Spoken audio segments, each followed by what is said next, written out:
guys, so while this train is going by, I thought I'd share a little bit about our trip to New York City. So after we dropped off Raylan at the respite place, we started going towards New York City. We treated it more like a road trip kind of situation. We took frequent stops. A couple of those stops were just so much fun. We found this really cool waterfall in the middle of nowhere. I think it was called Thistlewaddy Falls or something like that.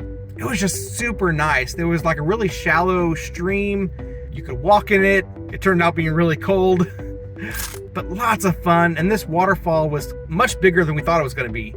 We thought it'd be like this little bitty, 3-foot fall off of a little spot thing, but turned out to be like this really wide area. If you wanted to, you can go underneath the falls. You'd have to crawl down quite a bit and you'd get really wet, but you could if you wanted to. Just a really nice spot to stop and get refreshed. We probably only spent about half an hour there, but ultimately, I think it was one of our favorite stops from our whole road trip. Lots and lots of fun. And then from there, we also went to Hershey, Pennsylvania. We didn't do a whole lot there. We just rode this one kind of tour thing and walked around their like shop where you can buy all kinds of chocolate items. So the waterfall was definitely a lot more fun than that. But we are glad that we went there. It was a nice little stop, kind of broke things up a little bit. It was such a hot day. I just remember riding their trolley to get from the parking lot to the gift shop area and the tour and all that stuff. Man, it was just so hot. But both of these things were definitely not wheelchair friendly at all. Just kind of reinforced the idea that we had to leave Raylan in respite for all that. And Raylan would have just a much better time in respite rather than going to these things, especially on that hot day like that. But as you can tell, Raylan is doing fine right now and we're all back together. But I still have some more New York videos to show you, so be watching for those in the coming days. One more thing while I have it on my mind. Also, the drive was just amazingly beautiful. We were driving through mountains and hills and trees and valleys and tunnels and all kinds of things, really. I really did not expect the drive to New York to be that pretty.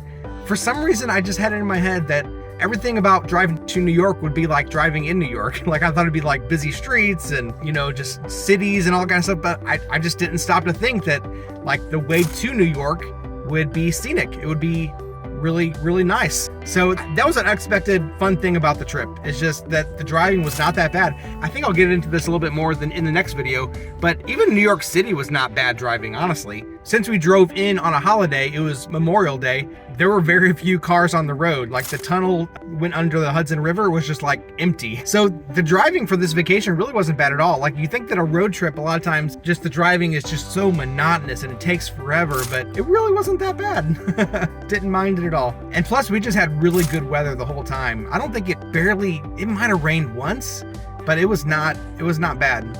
So there was that. Just really nice weather, nice views, good road trip. So let me know, have you ever been on a road trip?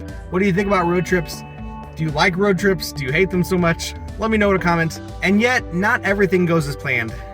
I don't want to get into it too much just yet, and I'm not sure how much I'll get into it even in the next video, but respite was not a perfect stay, and our vacation did not go as planned. Sometimes you have to adapt. Sometimes you have to take every day as it comes and not get upset if things don't go exactly as planned.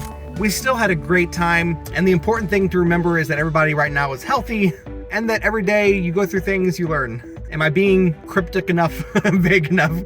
You'll have to watch the next video. You'll see what I'm talking about. Life doesn't always go as planned, and yet, even when life doesn't go as planned, you can still have hope and joy. These things don't come through circumstances. They come through having this attitude of, no matter what life throws at you, we're going to choose to have peace. We're going to choose to have hope and joy. I hope you're living with hope and joy. Make sure you subscribe to our newsletter. The link is in the description, and we'll see you again next time. God bless. Take care.